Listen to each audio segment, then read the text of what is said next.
Until you look closely, the fields in Juan Soltez's farm look lush and green. But most of his bell pepper crop is stunted, rotting, and brittle. Weeks of too much rain have cut production in half.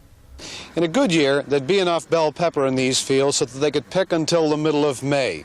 But the rain has killed most of the plants, and this will be the last day that anyone will be picking produce in these fields. Well, it makes me feel down, way down. We have the weather against us. We have the market against us. But it seems that we don't have a chance. Juan is a beaten man. As we walked in the fields, we talked about his problems. He mortgaged his home to buy farm supplies. Now he's afraid the loss of his crop may lead to the loss of his home.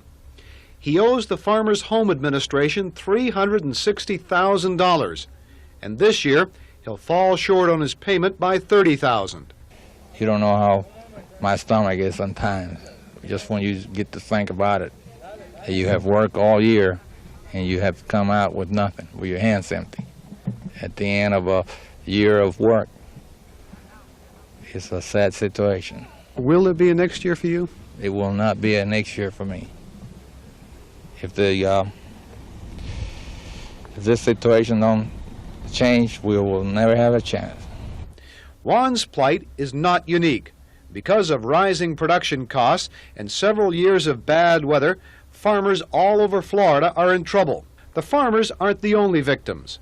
On the Soltez spread, 80 people work in the fields and in the packing shed. They have watched too many farms go under not to be concerned about having a job next year. They give these other countries these big loans, and then the people over here starving just as well as people in the other countries. Well, why shouldn't they give the money to the United States where they really need it at, instead of shipping it overseas to somebody else? We need it just as bad as they do. Just a few years ago, most small farmers still believed that they could bring in a big crop and make big money. But now that optimism is gone. This has been a bitter harvest, and it looks like that for some of them, it may be their last one. In Boynton Beach, Jim Reynolds, Channel 10 Eyewitness News.